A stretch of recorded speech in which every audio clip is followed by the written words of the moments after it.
And today, I'm going to be baking bread. Nagpagawa si Janice ng tinapay.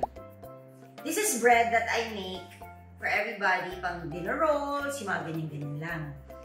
Pero si sister, nag-request kung pwede daw akong gumawa dahil naka-quarantine siya ngayon at nagte-taping siya. Ngayon, siguro, bored siya at saka hindi sila pwedeng lumabas. So, sabi niya kung pwede ko daw gawin yung bread na ginagawa ko. So, now, we will do the bread. Okay, what are the ingredients? Kasi nandito yung listahan ko eh. Meron akong kodigo. So, umpisahan natin. We put together some milk. I need a cup and 2 tablespoons of milk. Fresh milk. Bahala kayo kung anong klaseng milk ang gusto nyo. Mas maganda sana kung medyo warm siya. Basta wag yung kumukulong milk, whatever. Of course, you have your yeast. And then you have salt. Okay. So, this is medyo warm milk. We will put 2 teaspoons of yeast. 1. Oops, I forgot. Kailangan pala may sugar. Okay, so dapat 7 tablespoons of sugar or 90 grams of sugar. So, we'll do the grams. Let's check it out. Nag-activate na ata doon.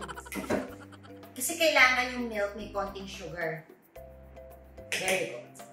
90 grams. Okay, let's put a little bit of sugar here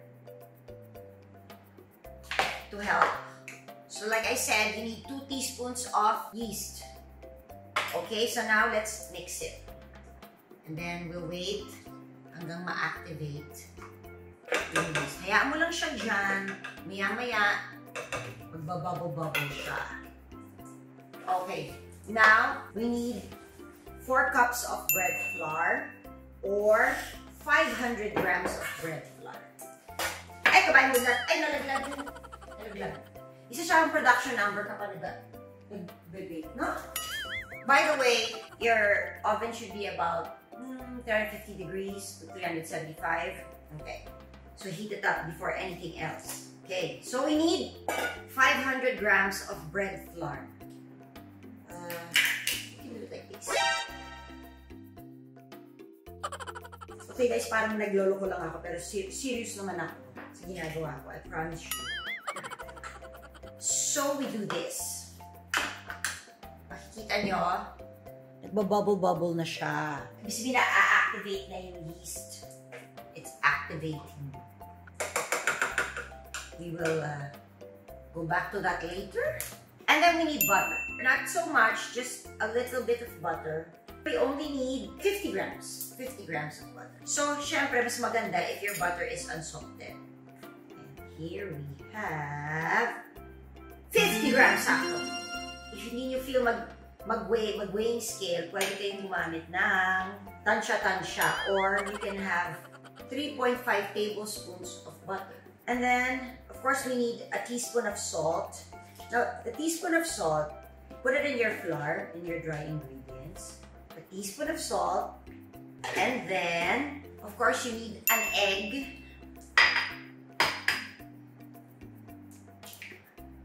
Okay. So, since I measured the sugar kanina, yung 90 grams, naghalo ako ng konti dun sa warm milk, you can actually put it in. There you go. Then with this, the less you have on the counter, the better. Sa school ng mga anak ko doon, sa PA, meron silang logo, meron silang mantra. Ang tawag nila, Claygo. Claygo means clean as you go. It really is a good habit to get used to. Kasi parang maiwalas ang lutuan, ang area, kapag you're cleaning as you go. Hindi ka abroad. Kasi ako na-abroad kapag marami nagkakita. So, now we need 3 tablespoons of dry milk powder. There's a certain flavor it brings to the bread. It becomes creamier. And maybe the texture changes, hindi ko alam. But it makes the bread yummier.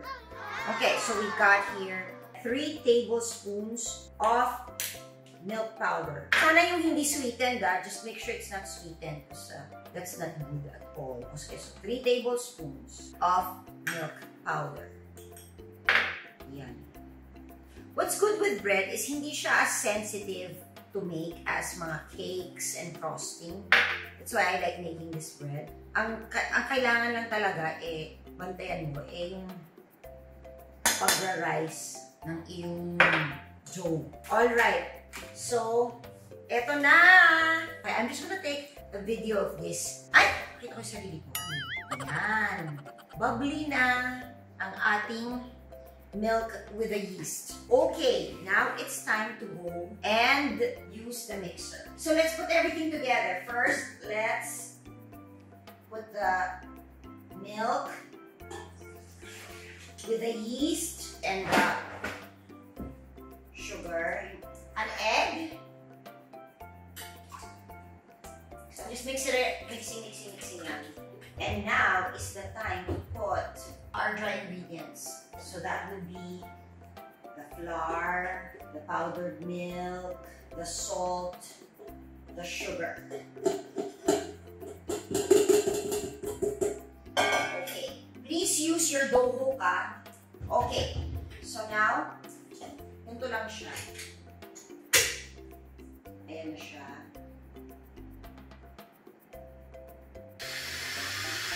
So, medyo, ayan siya. Okay, I just wanted to show you kung ano itsura ngayon ng dough. Hindi pa yan ready. You're about to put butter. Siguro mga 3 to 4 minutes pa from now, okay? Now we can put in the butter. Okay, this is siguro mga 15 minutes since we started. And then, again, we have to mix it. So this will probably take another 10 minutes at least. Every so often, stop and then scrape the sides and put it in the dough para mas mabilis ang pag-mixing process. So we do this now, and this is for another mga 10-15 minutes. And then you'll see me again in a bit. 75 years later. Okay, this looks to be about ready na. Pwede na.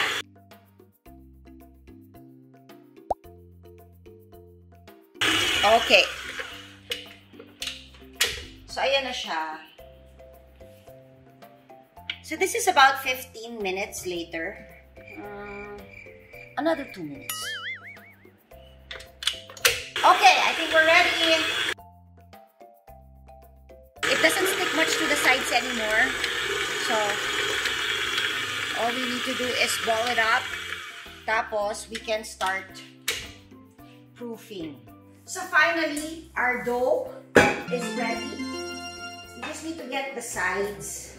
Now, while you're doing this, sometimes kasi it's really sticky, no? You can actually put flour on your hands. So itong butter, this is mainly so it doesn't really stick. Maganda sana kung medyo melted siya para mas mabilis. Let's melt it a little bit. So while we're waiting for the butter to melt, put a little bit of flour para hindi siya nagkanta dikit-dikit. Okay. So, we are to brush the bowl where you're gonna put it with, it's up to you, oil or butter. I just like butter kasi parang it adds a little more flavor to the bread.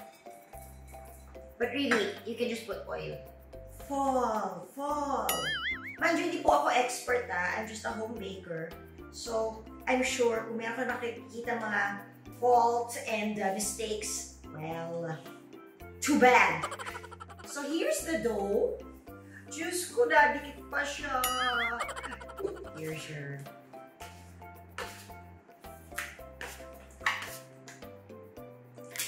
Let's put a little bit. You can even put some butter here. Paano siya nagdikit-dikit? Kulit eh, no?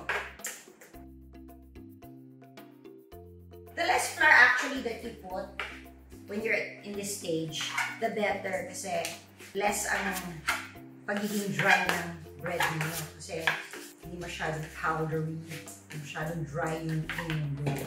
Now, what we need to do is get it in the bowl. There it is. That's what we need to do. Make sure we get everything. Let's check Okay na siya. See, it doesn't stick to the sides of the bowl. Okay, we're ready for our first proofing. Okay, let it proof for about 30 to 40 minutes. You just want this to double in size. What's good is to put it in the oven, not a hot oven, yung medyo warm lang ng konti. Ngayon, if you have a lot of time to proof, kahit sa labas lang, any place where it's warm and dry. Okay, I'm putting it here. It's a little bit warm inside. Ininit ko siya for a couple of minutes. You don't want it to be too warm. It's just so mas mabilis ang rising process. So, like I said, this is what it looks like now. And then later, when we open it, it should be bigger. Okay, guys, like I said, it will double in size.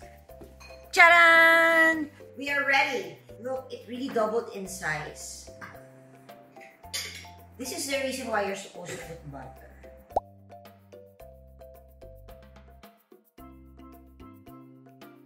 So, a little like dusting of flour on the table just to make sure that it becomes manageable. As you work on it, you will have less pieces of dough on your table. Make sure your table is clean. It's coming together nicely. Okay, so you can start using the rolling. Di ba ang saya? Ang sayang maggawa ng bread. Oh, oh. On my hands. So make sure your hands are clean. Oh. Oh. Bakers, pasensya na kayo. Yung mga professionals, I'm sorry. I am just one of those moms who loves to... Ay, tumidikit. Ano ba nangyayari? Tumidikit? Ba't ganon? Okay, siguro naman. Okay ka na, ha? Huwag kang makulit, ha? Ayan. So, tatanggalin natin lahat ng air bubbles inside. Get it all out.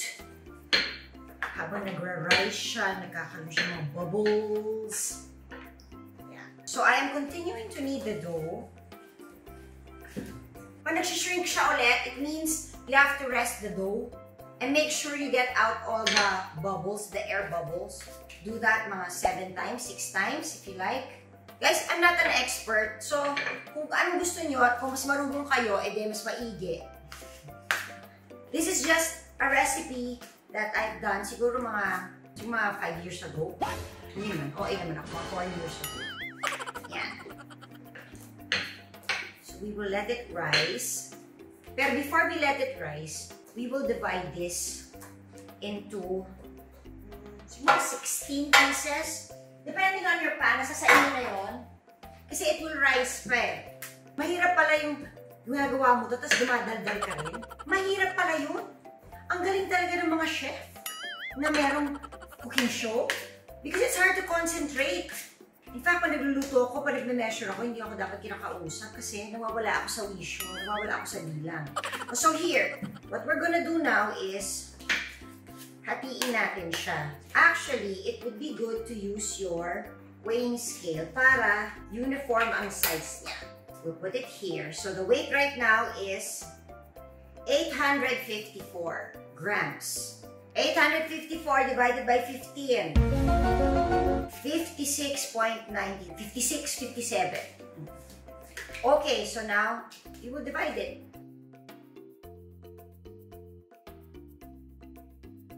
So, everything is more or less 57 grams. Now, we are doing this kasi we're gonna let it rise again. Oh, no! So, we want this to actually proof for another 30-40 minutes. I mean, you just want this to double in size. Cover muna. Okay, we are back and it's time. Ready na ang ating bread. So, we're gonna roll it like this. You can roll it any way you want to,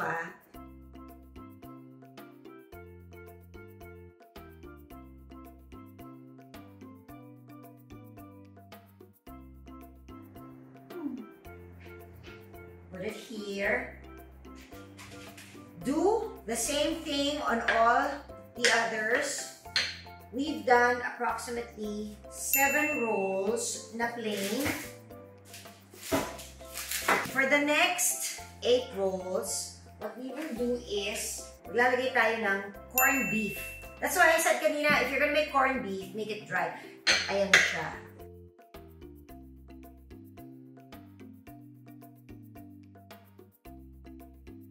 I tried this before, at ginawa ko, I put cheese, cream cheese, tsaka cheese mismo. Medyo okay din siya lumabas. So, kayo kung ano gusto nyo ilagay nyo. This recipe is very versatile. Pwede kahit ano ilagay. So there, you have the corned beef inside. I rolled it para secure siya. Hopefully, this is enough corned beef. And do so with all the others. I'll show you the finished product in a bit! So, what we're going to do now is, we will wait hanggang sa mag-proof siya ulit. So, last rice na to. We're going to let this rise for mga another 30 minutes. And as soon as it doubles in size, what we're gonna do is, we're going to put egg wash and then put it in the oven, 350 degrees, remember, and then we'll wait for 20 to 25 minutes. That's it! And we are back. Feeling ko buong araw na tayo nagluluto. Anyway, ayan na! Nag-rice na sila.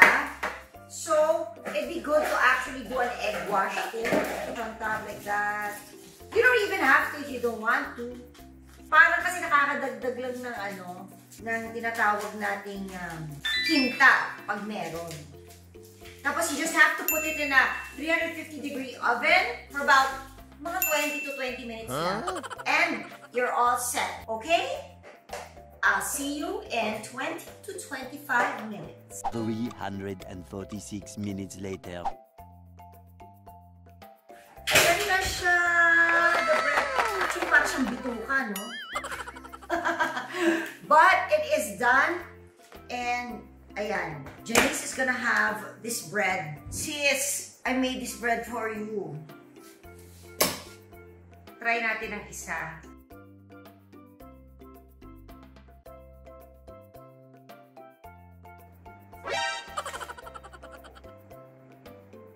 It's the bomb. You can't go wrong with this recipe. Pasensya na kayo, hindi po ako expert, hindi ako chef. Pero this is something that I love to do. I enjoy baking, especially this bread. Basta masarap siya. Enjoy. Sis, take it away. It's all yours. Yan! May corned beef. Sorry na ako sa